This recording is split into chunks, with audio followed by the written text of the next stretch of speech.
the globe. A quick look at Karnataka, the health ministry now cracking down on substandard quality of drugs. In fact, pharmaceutical firms along with pharma outlets have been warned not to be selling these drugs. We have those details and the list of those drugs out for you right here on our special. And of course, the Axiom mission with Indian Shubhanshu Shukla on board has finally entered the International Space Station. India again in space 41 years later. And we're going to take you through visuals, deadly ones coming in from various states where red alerts have been sounded. Cloudbursts, flash floods have been reported in multiple states, including Himachal and Kerala, the worst hit. Let me, as always, start with the headlines. Shubhanshu Shukla becomes the first Indian in the International Space Station. India marks historic return to space 41 years after Rakesh Sharma did. Iran Supreme Leader there hails victory. Khamenei says Iran has won over Israel. Iran Supreme Leader claiming Islamic Republic crushed Israel in that latest confrontation they had. An Indian origin, Zohran Momdani wins New York mayoral primaries, sparks political firestorm, Trump calling him a communist lunatic. Kangana Ranaut from India accusing him of anti-Hindu pro-Pakistan stance.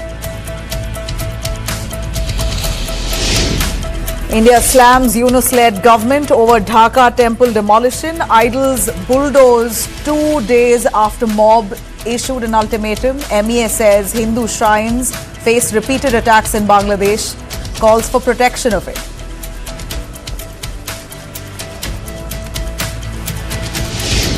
Cloudbursts, flash floods wreaking havoc in Himachal. 3 dead, 6 missing. Torrential rains devastate the Kangra and Kulu areas. In fact, we see homes that have swept away, the Beast River that swells, posing huge danger. Manikam Tagore fires back at Shashi Tharoor's free bird post. Congress rift now only deepening after Shashi Tharoor's praise for Prime Minister Modi. Kharge hints at no disciplinary action, though jibes are taken left, right and centre.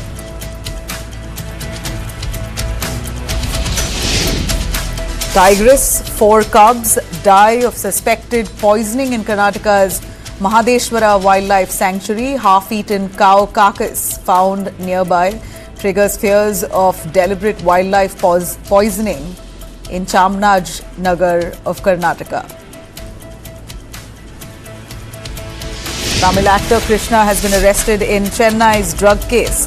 Second actor has now been held after Srikanth as probe into the Nungambakam bar brawl uncovers some links to interstate drug cartel. Now 2 actors from Tamil Nadu in this drug bust.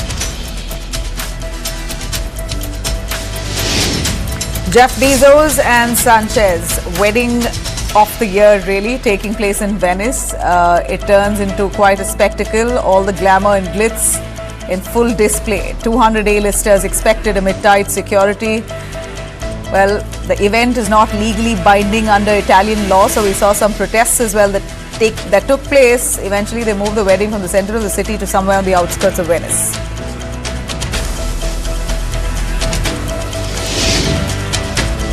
All right, let me cut across to our big story here as Karnataka Health Ministry under Dinesh Gundurao has decided to crack down on multiple medicines and drugs, cosmetics, all on the list of substandard banned drugs.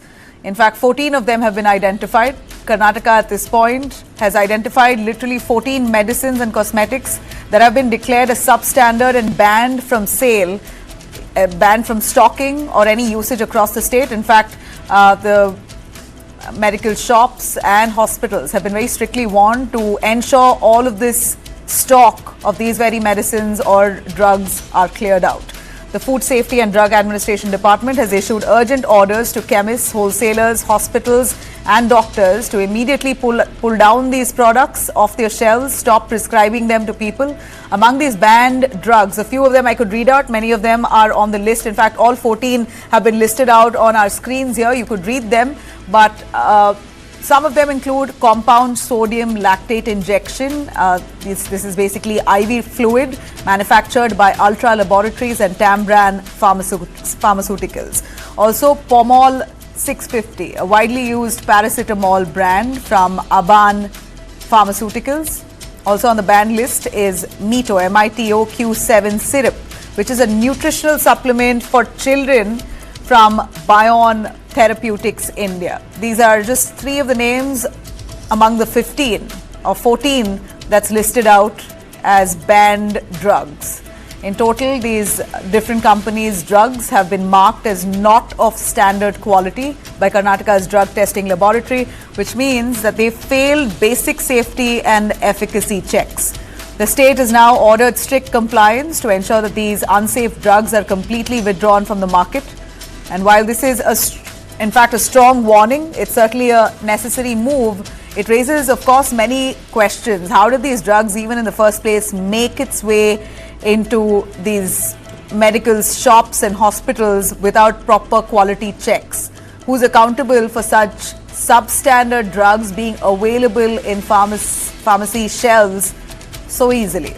This crackdown by Karnataka is, of course, a step in the right direction, but this isn't just a state issue. Substandard drugs are a national concern. What's needed now is a pan-India sweep to ensure that every drug sold in this country meets those safety standards and guidelines. Of course, bad drugs doesn't just always fail the patients. It's more importantly how it endangers lives. To discuss this a little more, I'm going to bring in our panelists here. Dr. S. Chatterjee, Senior Consultant, Internal Medicine, Apollo Hospitals. We also have Dr. Sunila Garg, former Director, Professor, Community Medicine, MAMC. Thanks both of you for joining us. A quick word, Dr. Sunila, if I could start with you on the kind of health complications that could really arise from consuming such substandard or poorly formulated drugs, especially when we speak of IV fluids, pediatric syrup given to children. The Karnataka government has pulled up some of the companies that are offering substandard quality drugs. What could it possibly do to us? First of all, good evening and thank you for having me on the show. I think this is a very important issue which you have raised, and since last 4 decades, when I've been working with the public health department, which is having urban rural centers and procuring lot of medicines, I realized that, whenever the medicines are procured, the quality certificate is obtained, and that is where along with the batch of the medicine comes in. So that's where, and it has been 1 or 2 times when the medicines are not of quality, which are withdrawn immediately. But coming to your question, that what, it can do. If let's take an example of when we talk of sodium lactate or sodium chloride, or take for that matter, anything which you have talked about, basically they will lead to not only morbidity, but increased mortality. That is one thing which is very, very important. But important part also over here is that exactly how do these medicines enter the market? Each medicine undergoes, basically, apart from animal studies, they undergo, 3 phases of clinical trials, and the 4th phase is when they enter the market, where always, when we talk about safety and efficacy of the drug, that means how efficacious that drug is. So that means in all the 4 phases, these trials have not been conducted satisfactorily, so which raises a question on these pharma companies. So that is where, we need to also look at, not only the pharma companies need to be banned, but how, these trials have to be conducted. They have to be looked into totality, because you see, we are talking of age groups from pediatrics to geriatrics. And today we talk of One Health approach. That means these medicines can affect human beings. Ultimately, they can also affect animals and ultimately human beings also. So that is where, and they have whole impact on environment as well. So overall, we have to see that the quality of drug is very, very important,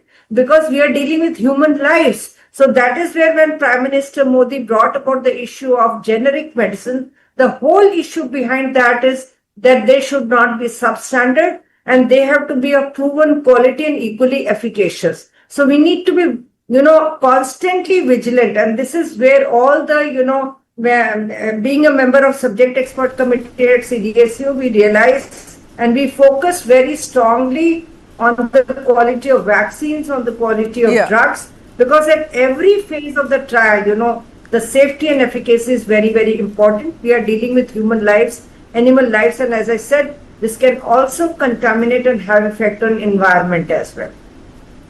Right.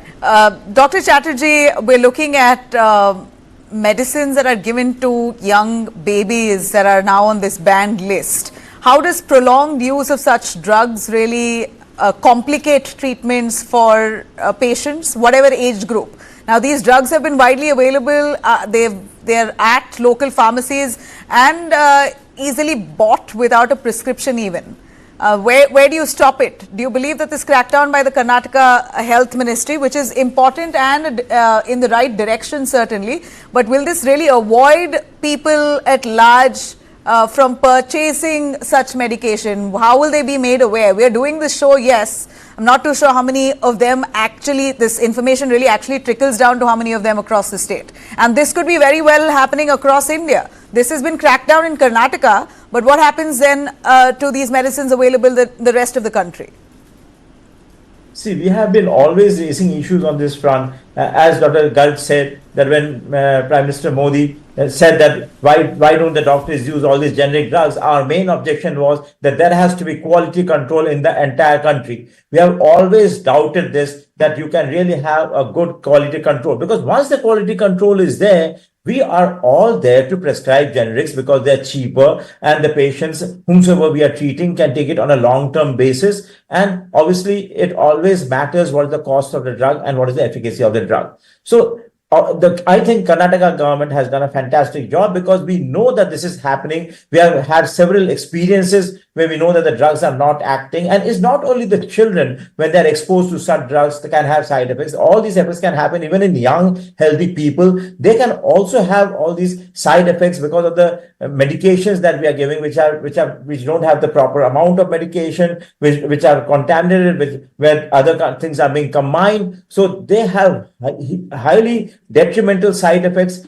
Not even long-term, even short-term can have a very detrimental side effect if the quantities of the contaminant thing can be, if it is huge or large. So this has to be stopped. Government has to be very careful that all these generics that are manufactured are done in good centers and they are checked thoroughly before they reach the public or reach the hospitals. Because we at the other end can't really check which is a good drug and which is a bad drug, or which is basically, which doesn't have the right proportions of medication. So the people who are checking it have to be there, have to be honest, and it has to be done really correctly. Otherwise, we are in deep trouble.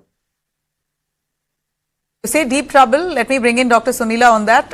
Just on the health complications, Dr. Sunila, what could these drugs do? We've mentioned, for the benefit of our viewers, on the number of banned drugs that have been highlighted by the Karnataka Health Ministry. That's on our screens there.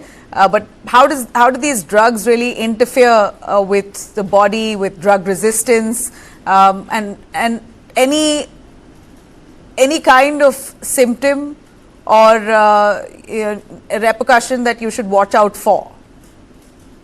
Yeah, particularly, you see, I think you'll remember that few days back we had also banned 135 fixed drug combinations also. When you talked about the side effects and all that, when we talk about injectables, they can lead to severe anaphylactic reactions, so which can also lead to death also. That is one thing which is, we have to be very, very careful. If we talk of, paracetamol-based medications, our ultimate immediate aim of any healthcare provider is that when a person reports with fever, bring down the fever before, you put on any other medicine. So you can imagine that if fever is not controlled, it can, and if we take the condition of malaria and all that, it can complicate the whole thing. And when we talk of, take off glimepiride and all that, which are used showing for on our channel here on News 9, we are showing these IV fluids that are also substandard quality, and that's shocking. Is very common.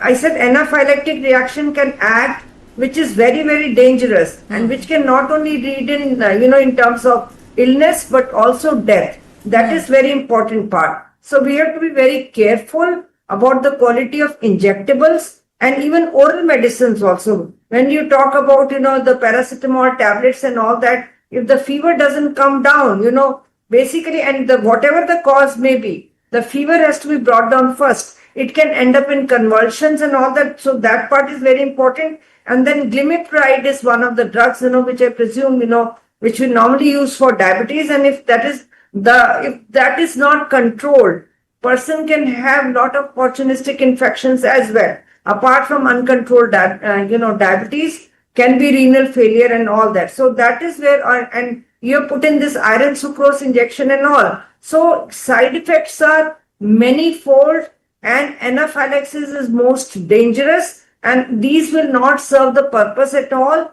And that is where the immediate action should be on part of, Drug Controller General of India, or we can say the drug inspectors, to make sure that they are withdrawn immediately from all the shops, all the organizations, wherever they are, all the hospitals. And Dr. Sunila, you'd say what we see here in Karnataka that's available and banned is very well available even across other states of the country, Yes. right?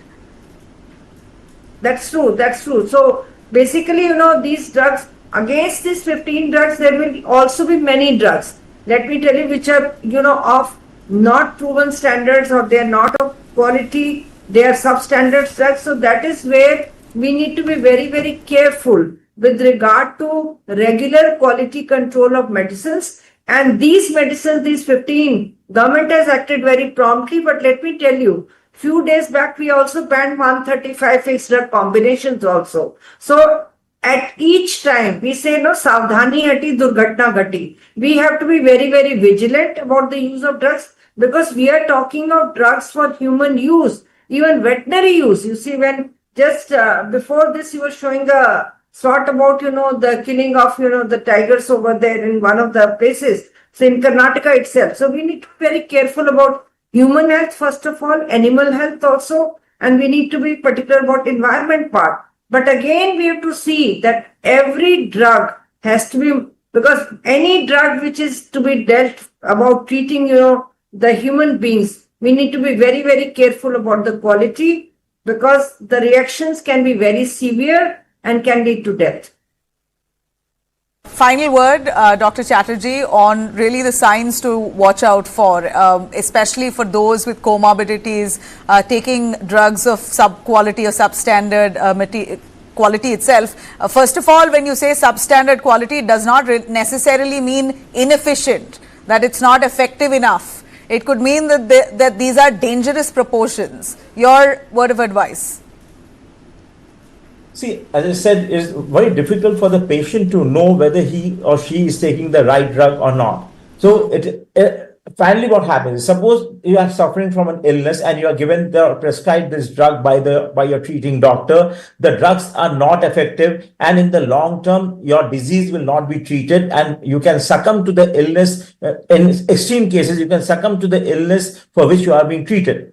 As Dr. Govt said, the immediate things that we have to look for is obviously any reactions, anaphylaxis, rashes on the body, which can also be sometimes dangerous to life, because especially when you're given intravenous drugs and they act immediately. And if it's a spurious drug or not used in the right proportions or not stored well or not prepared by the company well, they can have dangerous side effects. So the immediate effects can happen then and there, especially anaphylaxis, where people can really succumb to it. And in the long term, you have used you have mentioned antibiotics, you have mentioned oral hypoglycemics or anti-diabetic medications. If they are not used in the right proportion, in the right quantity, and they're not the right drug, then all these diseases will have repercussions. And it might be a few months where you may not be doing well, and you might have major side effects because of these drugs. So when suppose a doctor has prescribed you a medication and you're not responding to it, obviously most of the patients behave that, oh, the drug has not been right, the drug has not suited us. But at the same time, we have to see that the doctors and the patients are aware that there are spurious drugs available or drugs which have not been manufactured, which might be the actual culprit. So people have to be aware, but more so, I would think that the government has to be really strict before they are passing the drug. Excellent. Thank you very much. A much needed warning there and advice coming in from the doctors, well versed with the repercussions of these substandard banned medication, which is very well available across India. Karnataka leading the way here, banning these 14 drugs which we've shown you on the list. Let's hope we are vigilant going forward in the purchasing of medicines at these pharmacies. Thanks very much, both of you, for joining us. Thank you. On that note, I'm slipping into a short commercial break. We'll be right back with a lot of the top stories on Day Tonight.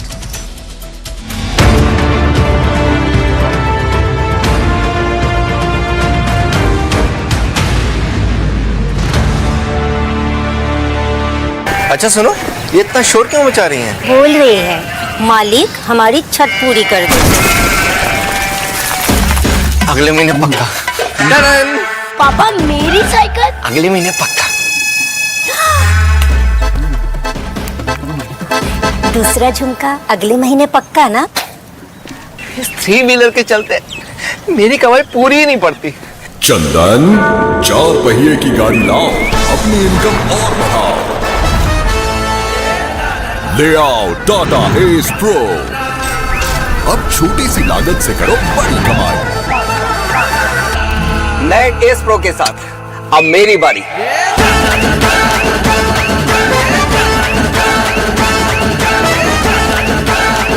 साथ में है बेहतरीन trucks बनाने वाले टाटा का भरोसा। Tata S pro EV, अब मेरी बारी। अब एस प्रो बाई फ्यूल और पेट्रोल में भी। Hey, careful, huh?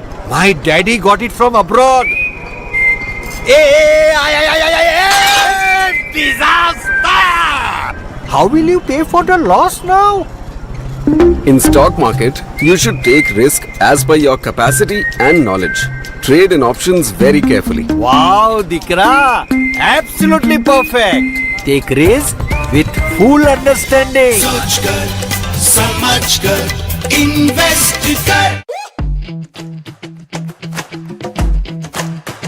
Every brand tells a story.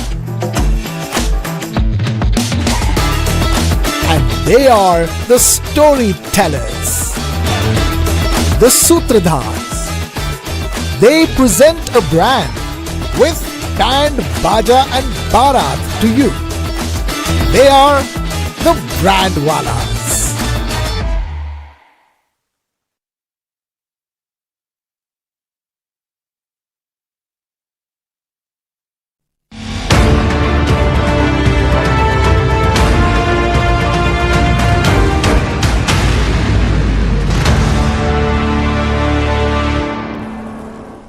Let's begin with the biggest story of the day. India back in space. Shubhanshu Shukla has managed to reach space, the International Space Station, today as Axiom 4 is successfully docked.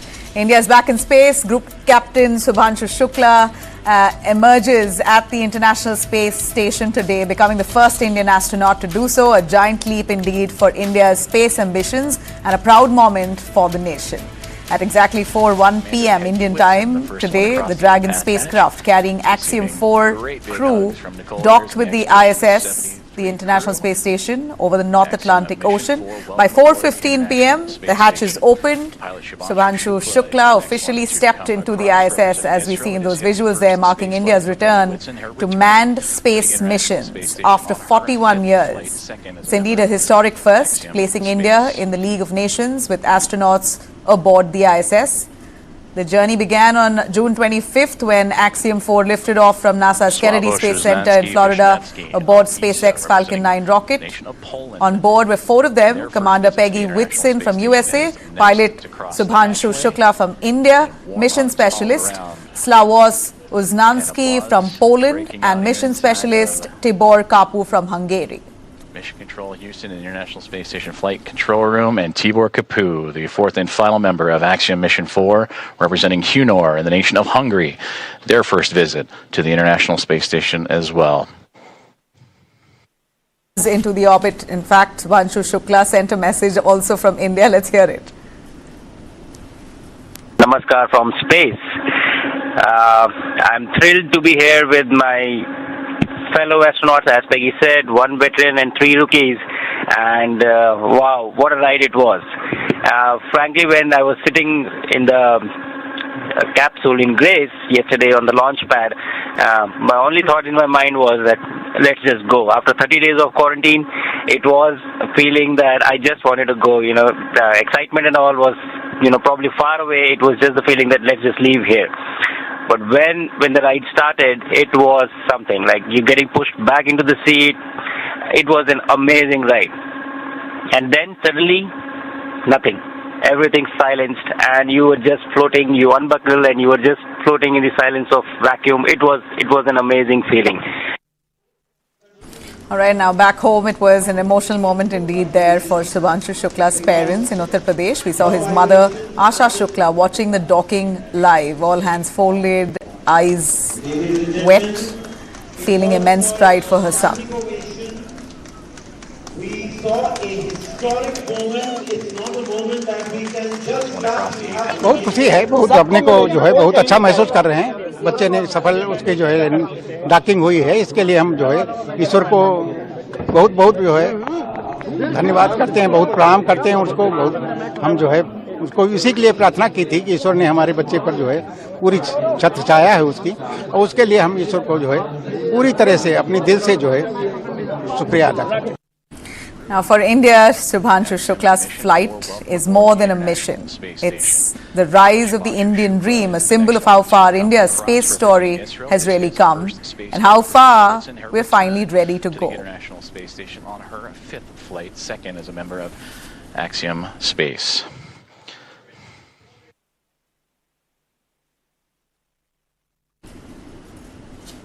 All right, let me cut to the big story today. Defence Minister Rajnath Singh has refused to sign the joint statement at the Shanghai Cooperation Organization, the SCO meeting that was held in Qingdao, China. The reason was the declaration did not mention cross-border terrorism, a red flag for India, of course, especially after the Pahalgam terror attacks which killed 26 civilians. Instead, the document made a vague reference to Balochistan and the happenings there, which was seen as a subtle attempt to point fingers at India instead, while completely ignoring terror groups operating from Pakistan. Rajnath Singh used that very platform to raise India's concerns, naming Pakistan-backed Lashkar-e-Toiba and its proxy, the Resistant Front, believed to be behind the Pahalgam massacre. Rajnath Singh very clearly said there cannot be double standards when it comes to terror. I believe that the biggest challenges that we are facing in our region are related to peace, security and trust deficit. And the root cause of these problems is increasing radicalization, extremism and terrorism. Excellency, peace and prosperity cannot coexist with terrorism and proliferation of weapons of the mass destruction in the hands of the non-state actors and the terror groups. Dealing with these challenges require decisive action, and we must unite in our fight against these evils for our collective safety and security. It is imperative that those who sponsor, nurture and utilize terrorism for their narrow and selfish ends must bear the consequences. Some countries use cross-border terrorism as an instrument of policy and provide shelter to terrorists. There should be no place for such double standards. Yes, you should not hesitate to criticize such nations. India's zero tolerance for terrorism is manifest today through its actions. This includes our right to defend ourselves against terrorism. And we have shown that epicenters of terrorism are no longer safe, and we will not hesitate to target them. All right, now after the Pahalgam attack, India had launched Operation Sindoor targeting terror camps across Pakistan and POK. Both countries nearly went to war. Yet ironically, there was no mention of this in the document. Now, for the uninitiated, the Shanghai Cooperation Organization, or the SCO, is a regional bloc that includes India, China, Russia, Pakistan and several Central Asian nations like Kazakhstan, Kyrgyzstan, Tajikistan and Uzbekistan. This year's Defence Ministers' meet that was held there in Qingdao was meant to promote regional security, military cooperation and joint efforts against terrorism. But ironically, there no mention of cross-border terror that's affected India from Pakistan's side. Of course, India has refused to play along, and that meant there was no joint statement that came in from the SCO summit, a very rare outcome that highlights how divided the bloc remains when it comes to defining terror. Cutting across to some really scary visuals coming in from states that have now been sounded red alert after heavy rains. India battling nature's wrath once again from the hills of Himachal to coasts of Kerala. Relentless rains and flash floods along with landslides has left a trail of destruction. Let's start with Himachal Pradesh, the worst hit. In Kangra, the NDRF has reached Dharamshala after a sudden cloudburst and heavy downpour that's triggered large-scale devastation. 3 people have died, 6 more are missing near Manuni stream, which swelled dangerously in time. In fact, in Kulu's scenic Sanj Valley, a cloudburst unleashed flash floods, sweeping away trees, debris, and even damaging the NHPC facility there. Officials fear that 15 to 20 workers have been washed away as well from a labour colony near the Indira Priyadarshini Hydro project. Rescue operations are currently underway across Manali, Banjar, and the Brahma Ganga in Manikaran Valley, also hit by sudden flash floods. So rescue teams at this point are stretched, working round the clock to rescue those who have been washed away. They're still missing and no confirmation of their survival yet. But for now, what we know is 3 have been confirmed dead in all of Himachal. Orange alerts have been sounded in Shimla, Solan, Chamba and Mandi. River Beas and Sutlej are dangerously swollen. People have been asked to stay clear. Now let me cut across to Kerala. In Wayanad, another landslip has struck the Vellarimala area right near the Mundakkai-Churalmala stretch that saw the deadly landslides last year. One remembers this was the same area that was hit with floods and landslides a year ago that killed over 300 people. The same area of Churalmala is yet again in danger. Entry into danger zones is currently banned. Evacuation are on as water levels as well surge. So it's going to be a challenging task for the rescue officials. In Idukki, Kerala, tourist jeep was seen swept away into a river at the Kulatupara area in Upputara. Dramatic rescue that mission there, that was quite dramatic to see. Locals saw how rescue teams formed a human chain, pulling up 6 passengers to safety who were in that jeep. No injuries, but district has now declared a holiday for schools tomorrow. Rain continues to lash that region. This weekend, in fact, people have been asked to stay indoors, largely as red alert and orange alert has been sounded across these areas. People are being advised to stay indoors. Let's take a quick look at Karnataka now. In Dakshina Kannada, the Kapila river has now flooded, submerging iconic Shishileshwara temple in Beltangadi. The Mangaluru-Bengaluru highway has been hit by landslides, disrupting traffic. In Kodagu, the B. Shettigeri area recorded 200 mm rainfall in 12 hours. Schools have been shut in Kodagu. Maharashtra, there's orange alert that's been sounded. Yellow alerts in Mumbai, in Thane, in Palghar, in Vashim. Intense waterlogging has been reported with heavy showers forecast for the Konkan belt. That's Mumbai's visuals coming in. Now cutting to Gujarat. Red alert in 6 districts of Gujarat has been sounded. In Gujarat, winds gushing up to 60 kilometers per hour. Heavy rains continue in Bahraut, Surat, Dang, Tapi and Narmada. That's Surat visuals that we're showing you on our screens. Fishermen in Gujarat have been asked to stay off the sea for the next 5 days. Pan-India IMD alert, expect widespread rain across western, central, eastern and southern parts of India. Up north, parts of Jammu division continue to swelter under heat wave conditions, but rains also equally affecting that area.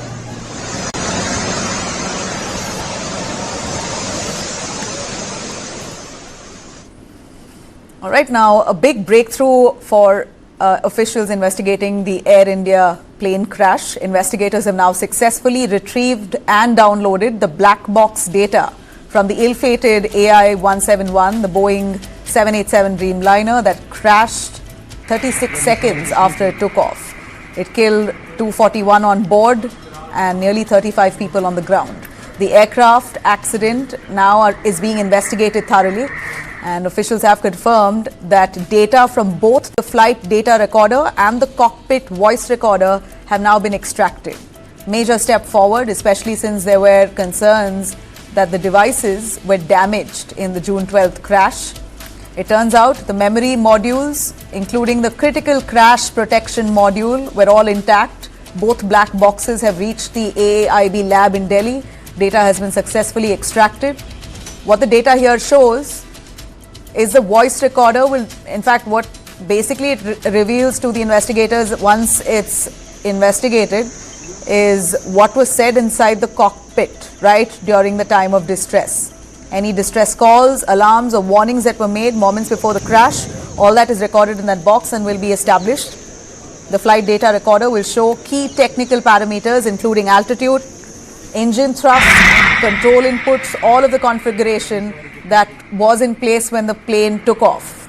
Together they'll help recreate the final moments before the crash and may help explain what went wrong just after takeoff. Of course, many questions now being asked, people wanting very eagerly to know what exactly did the captain, the pilot, the captain Sabharwal say in his final call. Was there a loss of power? Was it dual engine failure? Did he mention system malfunction? Now, preliminary clues suggest a total power loss, possibly supported by visual confirmation that the investigators have. But yet, until the black box is recovered, nothing can be pointed out. In fact, a parliamentary panel will also be held next week to review safety standards and aircraft maintenance across airlines in India. Top officials from Air India, Boeing and the Civil Aviation Ministry have been summoned as concerns are now growing over reported lapses within the aviation sector. Investigation enters a critical phase now. Big question still hangs. What really happens to those? In fact, in that span of few seconds after it took off, what exactly transpired? Everyone wants to know. The black box really will hold the answer.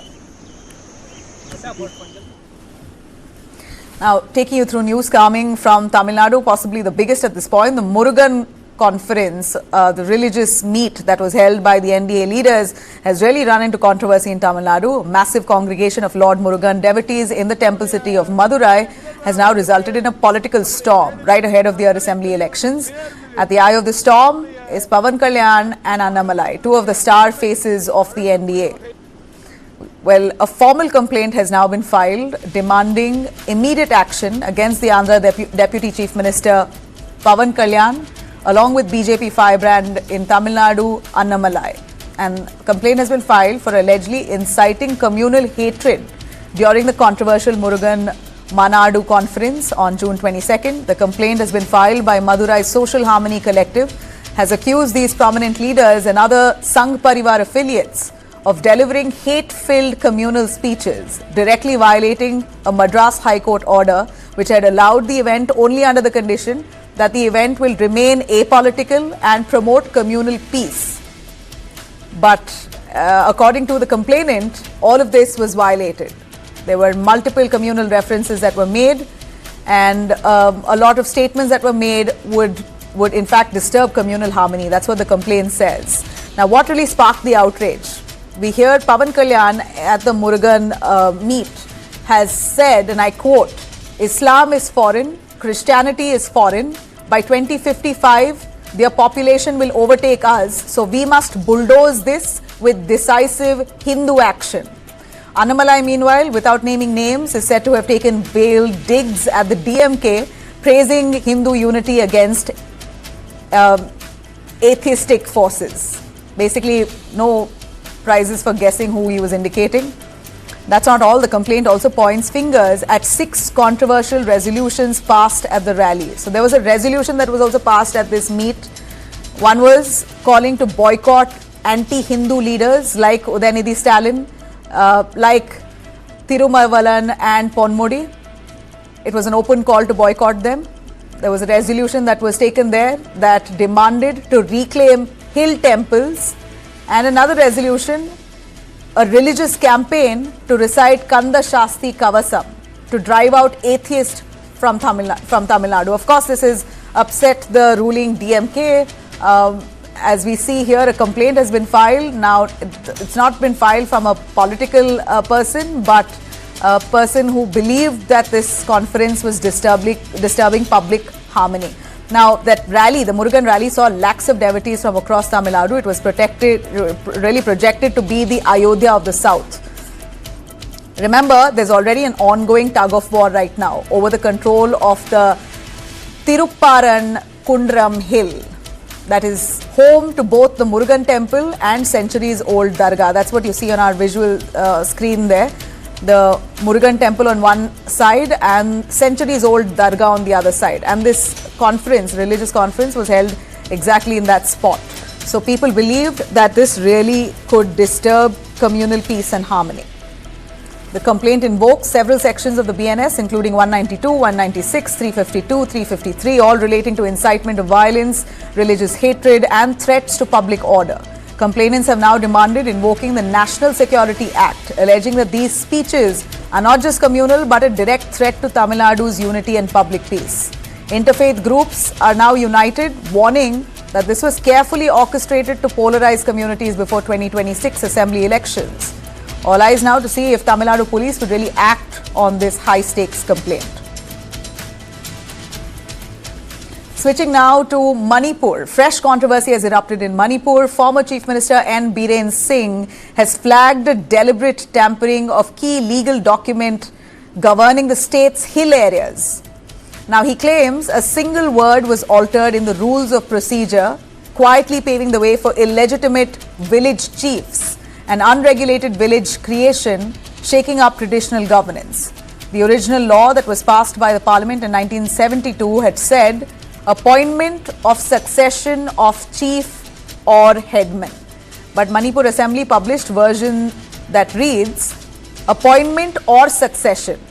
Now, that one word switch from off to or could allow fresh appointments, not just succession. Biren says this manipulation here has led to unchecked creation of villages and unauthorized appointments of village heads, violating both legal and traditional systems. In fact, the governor Ajay Kumar Bhalla has also been spoken to. They have all requested him to take strict cognizance on this.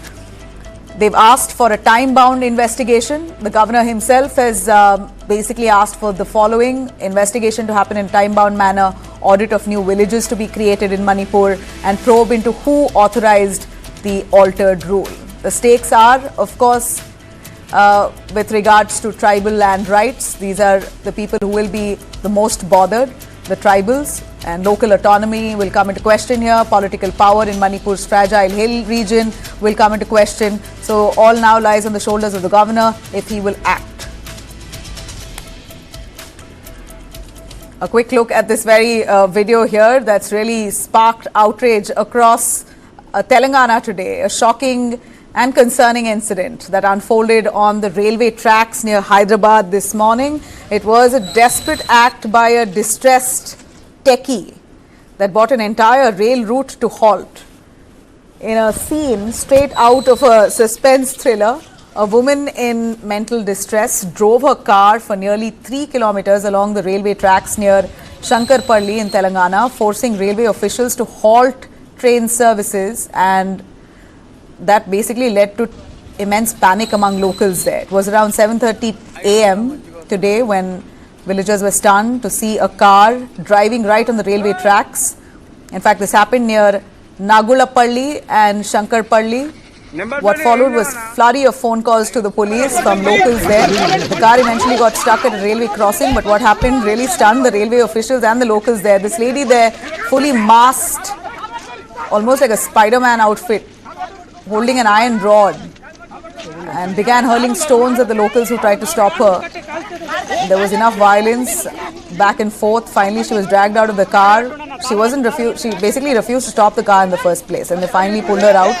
Now, cops say the woman is a native of Lucknow. She was formerly employed with an IT company in Hyderabad.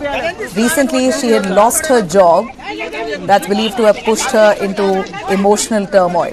In fact, the lady had earlier visited a nearby police station as well to register her grievance, but quickly left the police station, leaving her bag behind. So officers were anyway looking for her, But little did they know that this would take a dramatic turn. Train services, we hear, were halted for over 30 minutes as officials managed to finally remove her car and resume operations in an hour's time.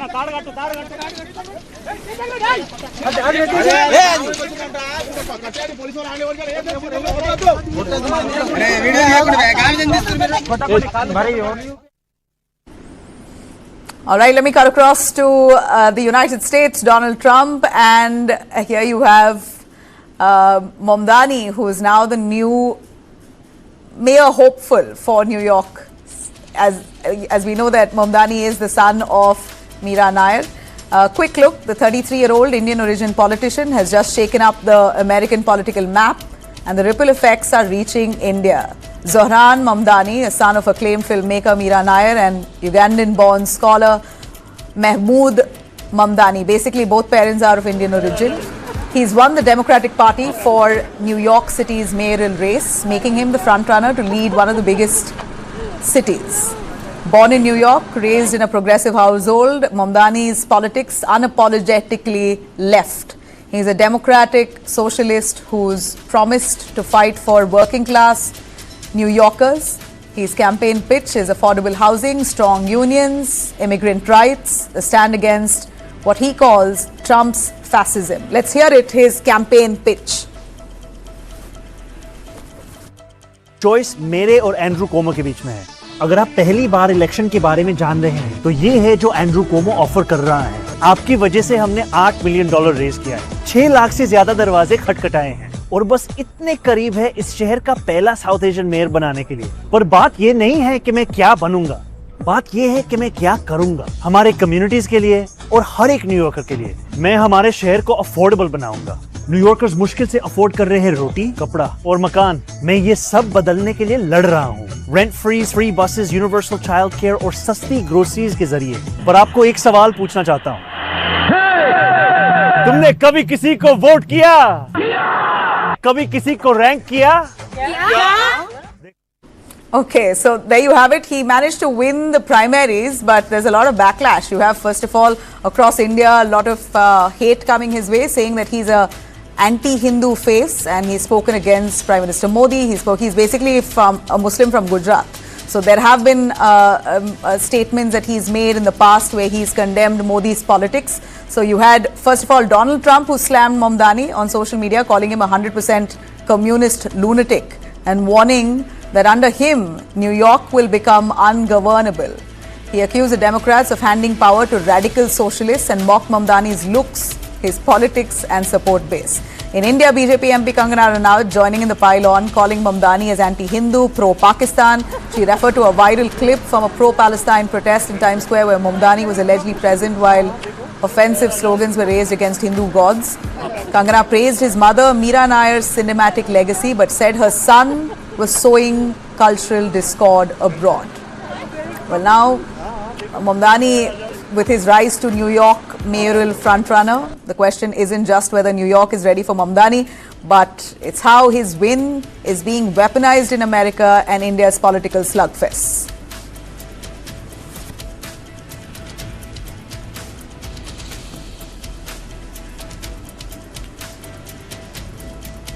All right, a quick break and we'll be right back with our top story on Muslim women and Khola, what the Telangana court has said, paving the way. Stay with us.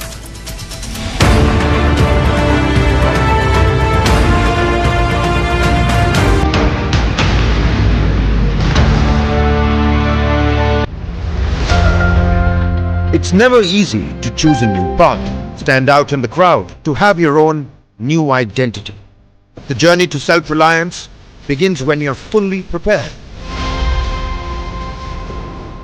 Tata Motors Commercial Vehicles presents the new Ace Pro, now in bi-fuel, EV and petrol variants. So get ready to say it loud. Ace Pro, ab meri bari.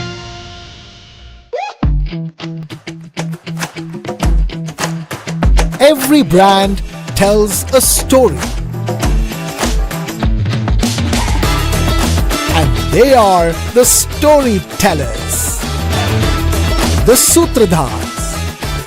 They present a brand with band, baja and barat to you. They are the Brandwalas.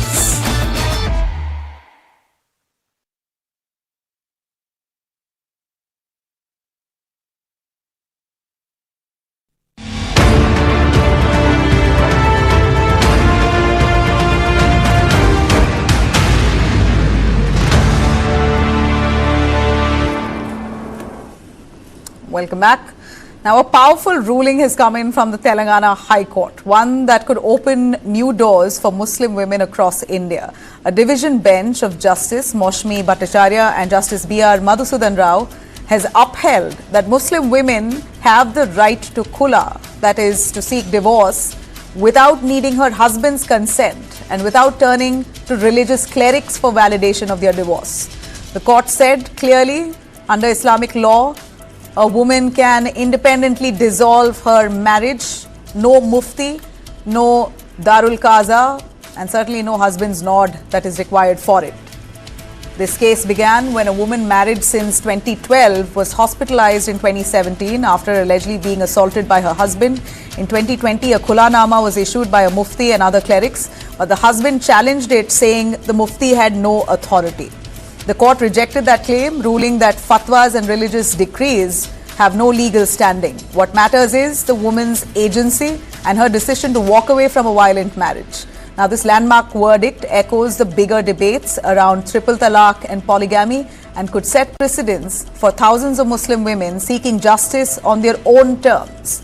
Joining me tonight, Shaista Ambar, social activist and president of All India Muslim Women Personal Law Board. We have Dr. Nisha Najumuddin, public policy analyst, and Dr. Kapil Shankla, senior advocate, Supreme Court. Thanks very much, three of you, for joining us. Quick word, Shaista Ambarji, as a Muslim yourself and an activist of All India Muslim Personal Law Board, is this a welcome move for you? आपके लिए आप welcome करते हो इसको?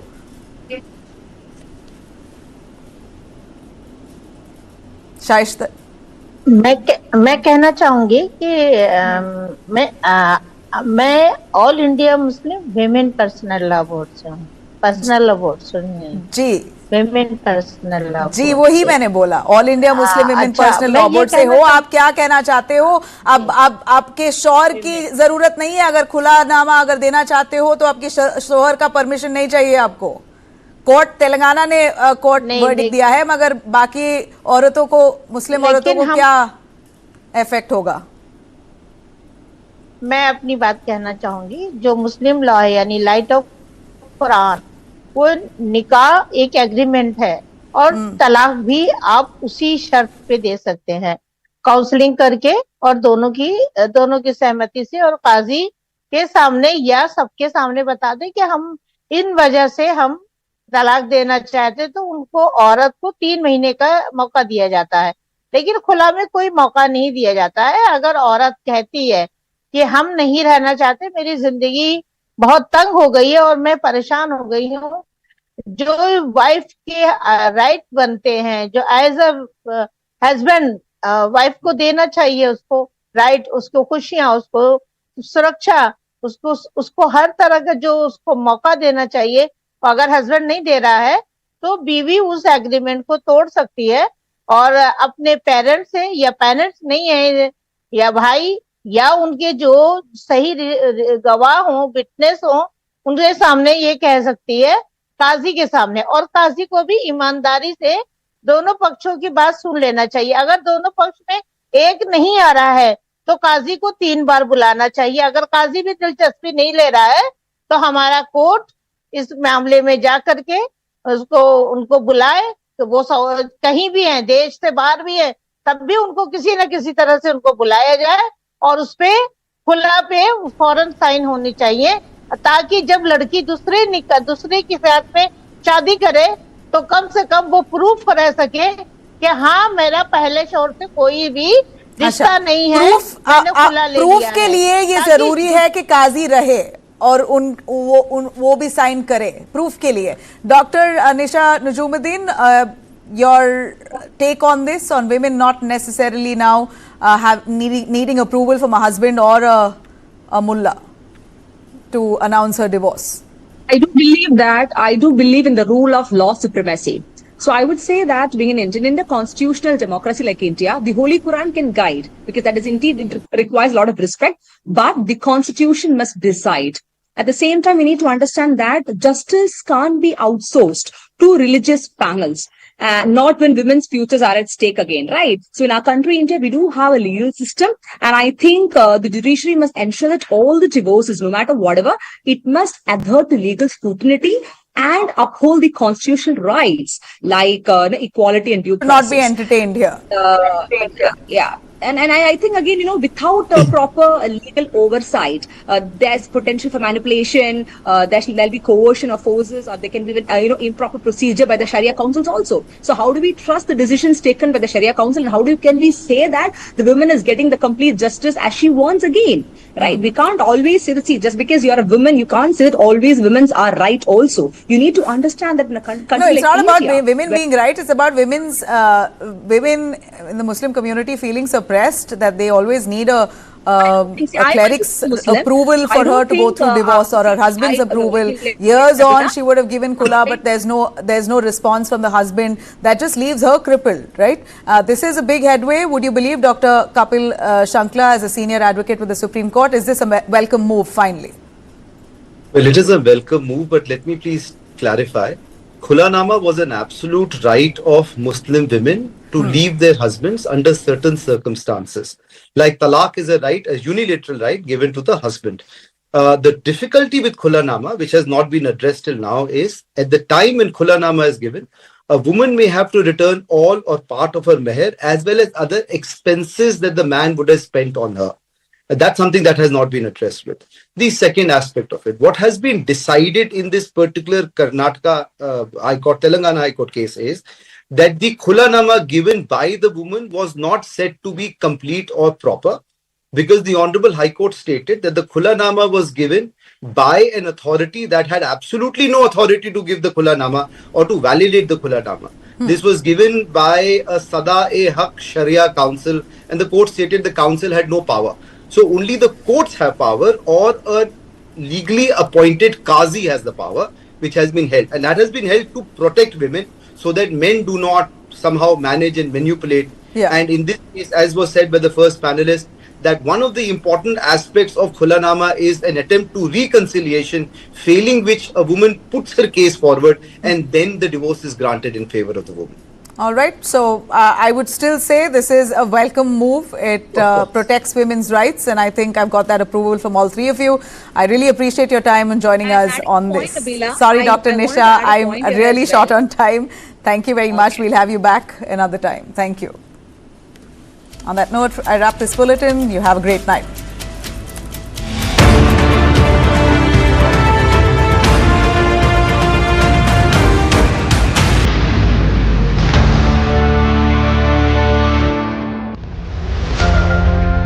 It's never easy to choose a new path, stand out in the crowd, to have your own new identity. The journey to self-reliance begins when you're fully prepared. Tata Motors Commercial Vehicles presents the new Ace Pro, now in bi-fuel, EV and petrol variants. So get ready to say it loud. Ace Pro, ab meri bari. What is to the nines? In literal terms, it's perfection.